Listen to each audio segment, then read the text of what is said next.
नमस्कार दोस्तों, story world channel में आप सबका स्वागत है।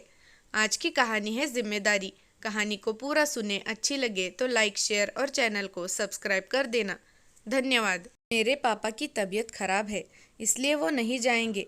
घर के बड़े हैं तो क्या, उन्हें आराम की ज़रूरत नहीं होती? आखिर है तो इंसान ही, उन्हें भी आराम की ज़रूरत होती है। आप लोगों को जाना है तो आप लोग जाइए। ये अदनी सी बच्ची हमसे ज़ुबान लड़ा रही है। इसकी हिम्मत कैसे हुई हमसे इस तरह से बात करने की? मेरे पापा कुछ कहते नहीं हैं तो इसका मतलब ये नहीं कि उनके लिए कोई कुछ भी बोलेगा। नहीं, मैं हूँ और मैं अपने पापा के लिए ज़रूर बोलूँगी। किसी को बुरा लगे तो लगे। और गुस्से में दरवाज़ा पटकती हुई चली गई। सब हैरान होकर देखते खड़े रह गए। आखिर एक 13 साल की बच्ची अपने पिता का दर्द समझ रही है, पर एक माँ नहीं समझ सकी अपने बेटे का दर्द। जो बात एक माँ को समझनी चाहिए थी, वो बात आज एक बेटी ने समझी थी। पहली बार किसी ने प्रवीण के बारे में बोला है, वरना पत्नी के जाने के बाद मशीन बनकर ही रह गया था वो, जैसे उसकी कोई इच्छा ही ना हो। और सबने भी उसे ग्रांटेड ही लिया था। यहाँ तक कि उसकी माँ ने भी कभी उसे नहीं समझा। घर में करुणा जी, उनका बड़ा बेटा प्रवीण और उसकी इकलौती बेटी 13 वर्षीय मीनाक्षी, छोटा बेटा रोहन और उसकी पत्नी रहते थे।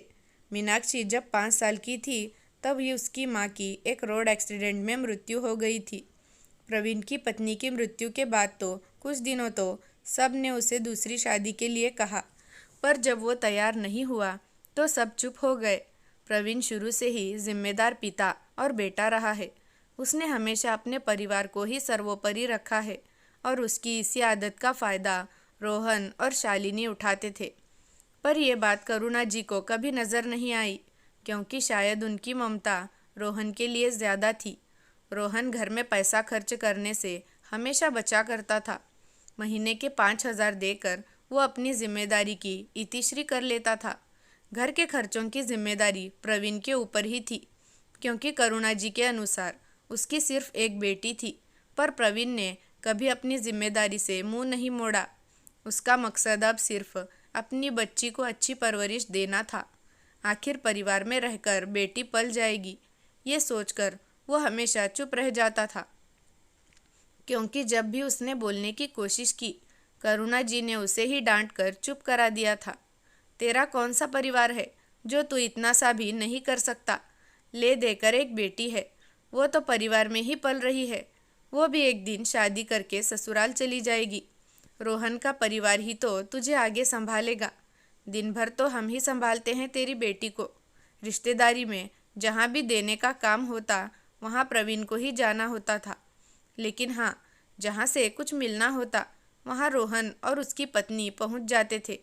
कहीं भी कोई ज़रूरी काम हो, प्रवीण को ही करना पड़ता था, चाहे बैंक का काम हो या चाहे बिजली के बिल का या करुणा जी की पेंशन का काम हो, चाहे किसी सरकारी दफ्तर के चक्कर लगाना हो, प्रवीण को ही हर काम छोड़कर भेजा जाता था। रोहन को करुणा जी ने हर जिम्मेदारी से बचा कर रखा था। पर मीनाक्षी अब बड़ी हो रही थी। उसे भी समझ में आता था कि किस तरह घर के बाकी सदस्य पापा के साथ गलत व्यवहार कर रहे हैं।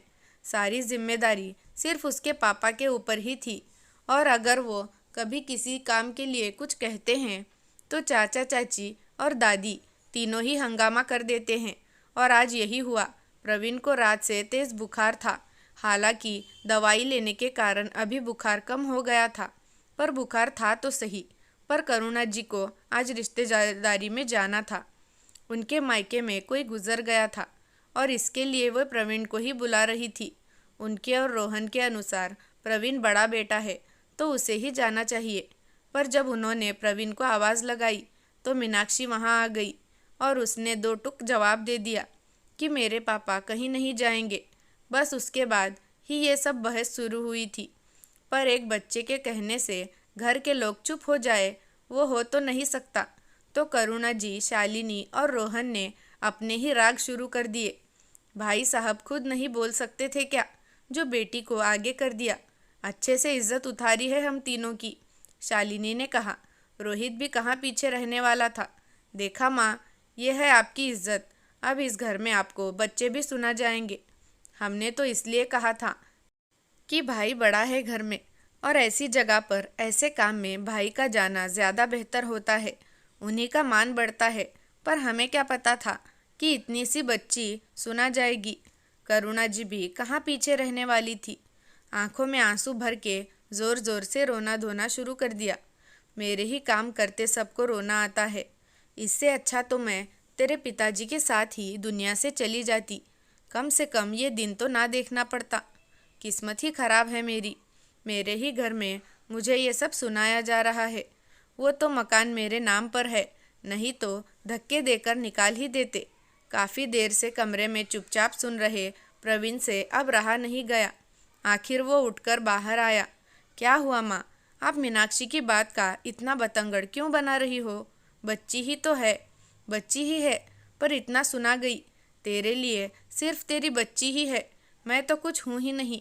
माँ, अगर आपको ऐसा लगता है तो कोई बात नहीं, मैं मेरी बच्ची को लेकर कहीं और मेरा बंदोबस्त कर लेता हूँ। आप लोग खुश रहिए, वैसे भी आपका ही घर है, मैं कौन होता हूँ आपको कुछ बोलने वाला। मैंने कब कहा तुझे यहाँ से चले जा?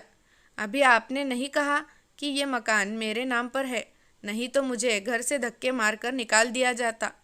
उसका क्या और मतलब होता है? तो अपनी बेटी के लिए अपनी माँ से लड़ रहा है? हाँ माँ, मैं अपने बेटी के लिए अपनी माँ से लड़ रहा हूँ, क्योंकि शायद मेरी माँ ने तो मुझे कभी अपना समझा ही नहीं, सिर्फ जिम्मेदारी उठाने का ज़रिया मान लिया। इंसान हूँ, प्यार के दो बोल मुझे भी चाहिए होते हैं, जो सिर्फ मुझे मेरी बेटी के अलावा कोई नहीं बोलता। सबको अपने काम से मतलब होता है, जिम्मेदारी किसी एक पर ही क्यों माँ? अगर रोहन कोई काम कर देगा तो कुछ बिगड़ जाएगा क्या? जिस बेटे के मुंह से कभी एक वाक्य भी अपने खिलाफ नहीं सुना, आज उस बेटे के मुंह से इतना कुछ सुनकर करुणा जी चुप हो गई। उस दिन रिश्तेदारी में रोहन और करुणा जी ही गए, पर प्रवीण का रवैया देखकर अब करुणा जी ने जिम्मेदारी बराबर बांट दी। हालांकि अभी भी कई बार रोहन के लिए माँ की ममता उफान मारती है, पर अपने पिता के लिए एक बेटी हमेशा बोलने को तैयार खड़ी रहती है। दोस्तों, आपको कहानी कैसी लगी कमेंट करके ज़रूर बताना। धन्यवाद।